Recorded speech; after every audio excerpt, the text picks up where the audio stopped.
Bem-vindos e bem-vindas ao Relações Internacionais em Minutos. A gente aqui tenta descomplicar um pouco o cenário global. Olá! No episódio de hoje, a gente vai mergulhar na recente escalada entre Israel e Irã.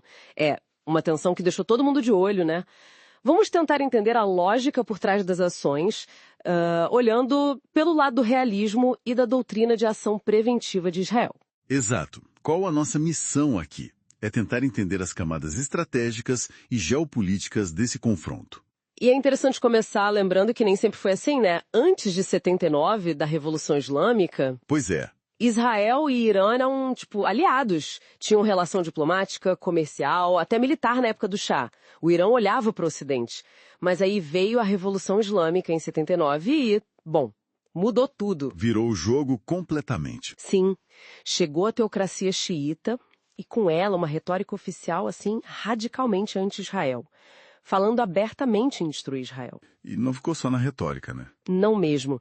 Desde então, a gente vê o Irã apoiando grupos, Hezbollah, Hamas, os Houthis. Que basicamente formam um anel em volta de Israel. Justamente. É um cerco regional. Isso transforma o conflito, né? Deixa de ser só uma disputa, por fronteira. Vira um embate de modelos, eu diria. Uma democracia liberal de um lado, Israel, e do outro, uma teocracia com uma ideologia muito forte. Exato. E isso aumenta muito o risco estratégico. A confiança é quase zero. E o ponto mais sensível dessa tensão toda é... sem dúvida, o programa nuclear iraniano. Essa é a grande questão. A percepção israelense, e parece que de parte do Ocidente também, é que o Irã busca, sim, ter armas nucleares. Apesar das negativas do Irã. Existe um histórico, de falta de transparência, né? Isso alimenta a desconfiança de Israel. E para Israel, um Irã com a bomba é... inaceitável. É visto como uma ameaça existencial mesmo. Pensa bem, um regime que fala em te eliminar, ter a arma mais poderosa. Faz sentido. Seria um ponto sem volta para eles.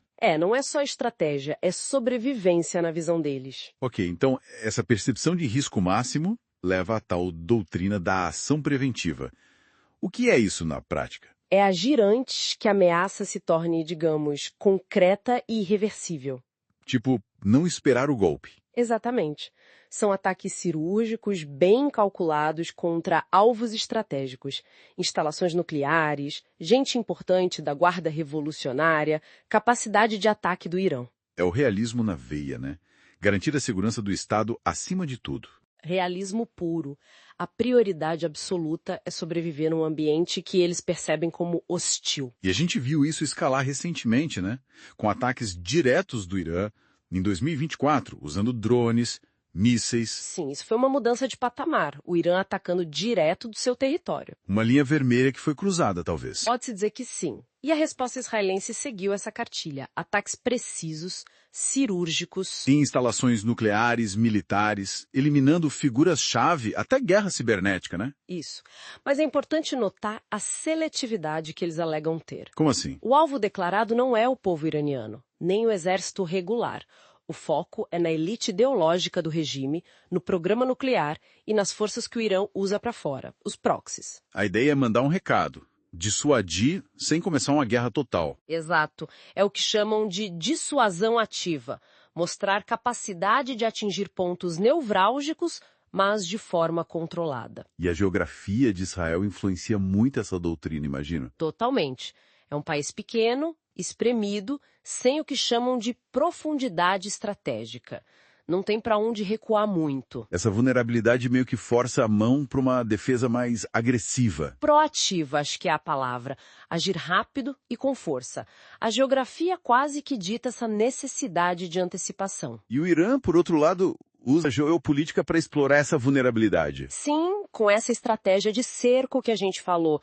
Hezbollah no Líbano, ao norte, Hamas em Gaza, ao sul. E os Houthis no Iêmen ameaçando pelo Mar Vermelho, ao oeste. Exatamente. É uma tentativa de fechar o cerco a longo prazo. Então as ações de Israel dentro dessa lógica seriam tentativas de furar esse bloqueio antes que ele sufoque o país. É uma leitura possível, sim, aplicando princípios geopolíticos de controlar o entorno imediato, aquela área crucial ali perto das fronteiras, o Hinlen. É sobre garantir a segurança ali. Então, para a gente ir fechando, Esse conflito é bem mais que só poder e território, né? Com certeza. É um choque de visões de mundo mesmo. Democracia versus teocracia, e a sobrevivência é percebida como estando sempre na mesa. É uma disputa existencial no fim das contas. E a doutrina preventiva israelense, goste-se ou não dela, vem muito dessa sensação de vulnerabilidade e da necessidade de sobreviver ali no Oriente Médio. Uma política moldada pela dureza da realidade regional. Exatamente. Bom, se essa análise ajudou a clarear um pouco as coisas, ou se gerou mais perguntas, que também é bom. Deixa o like aqui pra gente, compartilha com quem curte geopolítica, relações internacionais e, claro, segue o canal Relações Internacionais em Minutos para não perder os próximos papos. E fica a pergunta para a gente pensar junto. Nessa dinâmica Israel x Irã, o que vocês acham que pesa mais? É a ideologia de cada lado ou é a geopolítica pura, a briga por espaço e poder? Deixa a opinião aí nos comentários. Valeu pela companhia e até o próximo Relações Internacionais em Minutos.